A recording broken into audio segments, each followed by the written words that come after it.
Hello everyone! Today, I want to talk about the mistakes I made in taking care of monsteras in the past. Ginawa ko na lahat ng mali over the years para di nyo nagawin ang mga kalokohan ko. If you live in Manila and if you are struggling with your monsteras, maybe this will help.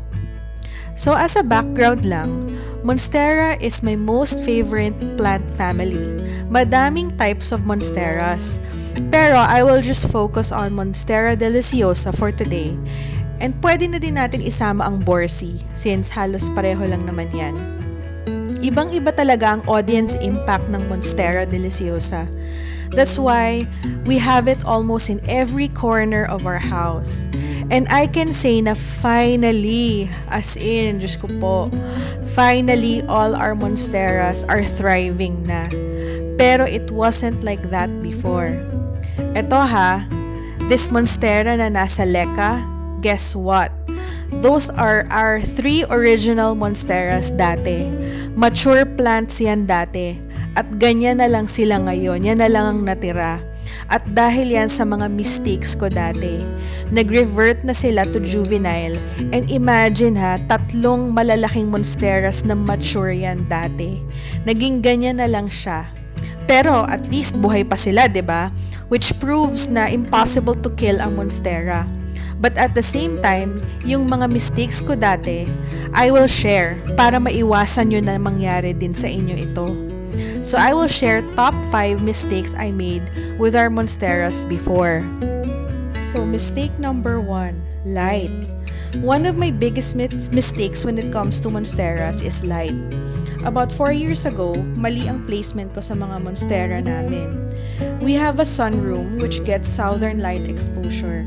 At minsan talagang grabe ang araw doon, especially in the afternoon. Most plants kaya naman ng ganong klaseng light. And I'm not saying na namatay yung monstera namin. No, it was alive but it wasn't thriving. Imagine for almost 3 years, yung isang monstera na nandun, 4 times lang nagkaroon ng bagong new leaves. Yung isa naman, never nagkaroon ng bagong leaf. And then, yung iba naman, nilipat ko sa low light, buhay siya, pero again, it didn't make any new leaves.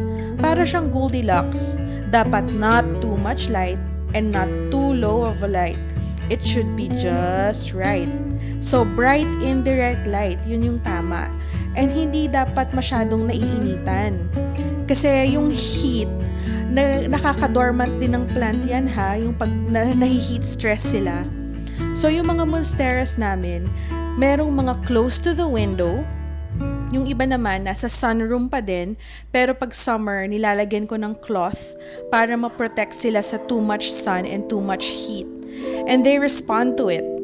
And then, yung mga nasa grow lights naman, regularly na sila na nagkakaroon ng new leaves.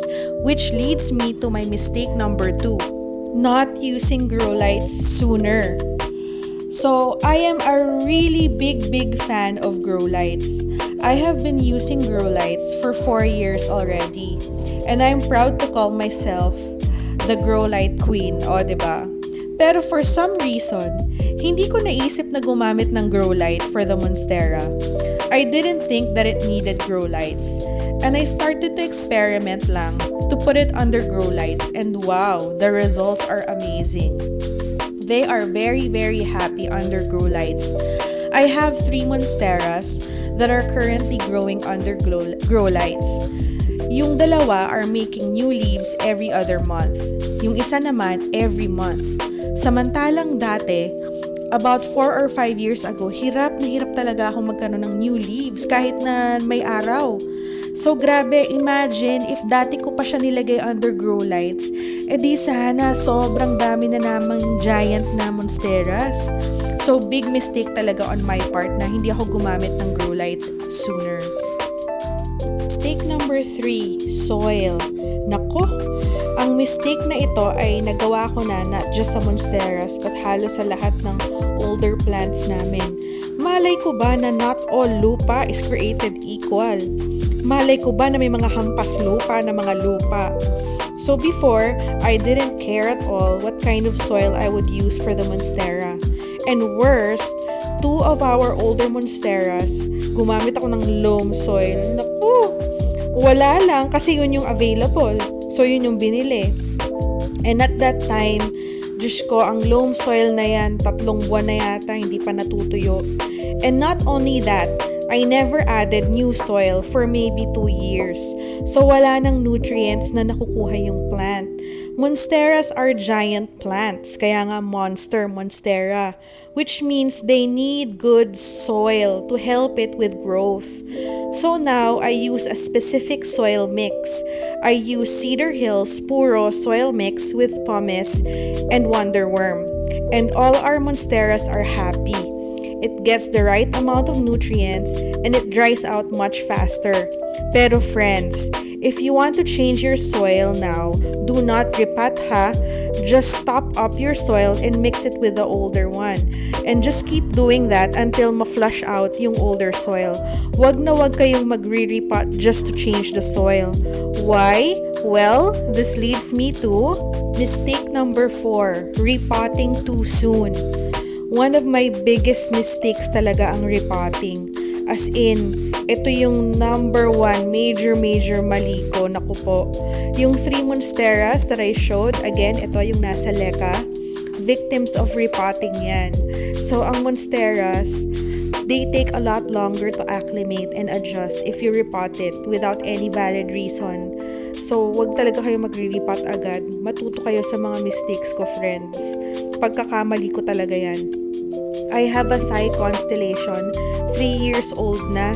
Friends, baby pa din siya hanggang ngayon. Ayan siya. 3 years na yan sa akin ha. At hindi siya talaga nag-mature. Bakit? Siguro kasi nirepot namin yan 4 times. Every time you repot a monstera, nagre-revert sila. Kaya kung wala talagang valid reason, don't repot. We also have 2 mature monsteras. Ang ganda-ganda niya. Ewan ko ba? Sa kaartehan ko na gusto ko maganda ang pot niya, nag-repot kami. At ayan na nga. Because of my poor decision, kawawa ang mga dati naming monsteras. Nahirapan sila. There's really no need to repot a monstera unless it is root-bound or unless it's in grave danger from root rot. In fact, some experts say you only need to repot after 1 or 2 years. So, wag na lang kayo mag-repot. Mistake number 5, propagating too soon. So, this was my last major mistake. Na-excite ako mag-experiment with propagating my oldest monstera. But the thing is, hindi pa established yung plant na yon at that time. Hindi pa siya talaga mother plant. Tapos pinropagate ko na siya agad. And it didn't work in a sense na it stunted the growth of my monstera. And yung kinat ko na leaves, yes, nag-root siya. Yes, nakagawa ako ng second plant. Pero hindi rin siya nag-grow ng new leaves. Which means, hindi pa healthy yung plant ko before para i-propagate. I propagated it too soon. At the end of the day, I should have waited for my oldest monstera to establish itself first. Kasi yung mga iba kong propagation projects, successful sila. Pero it's because I propagated after 1 year na siya sa akin. And that's what I should have done with the monstera. At the end of the day, lahat ng mistakes ko was out of impatience. Parang ang bilis ko kaagad na nag-decide na mag-repot, ang bilis ko agad na nag-decide na mag-propagate, yung mga things like that. And what I really want you to know is be patient with your monsteras. Or just let it thrive muna sa place nyo. So yun lang. I hope you learn from the mistakes I made with all our monsteras. Lahat ng monsteras namin ngayon, they're happy, they're healthy, they're thriving. But, yun nga, before nangyari yun, ang dami kong nagawang mali. And I hope na this will help you na if things aren't working out for you, maybe you can try something from this video. And, as you can see, yung mga luma naming monstera na nagka-issues kami, nilagay ko siya sa water. And this is because The beautiful thing about Monsteras is sobrang niyang forgiving. Magre-revert lang siya to juvenile, pero masisave mo pa siya. So pag may naging problems kayo with your Monsteras, just cut it, put it in water, put it in leca, and just let it be there for a while and it will still survive. Mabubuhay pa din siya. I hope you learned something today. Bye!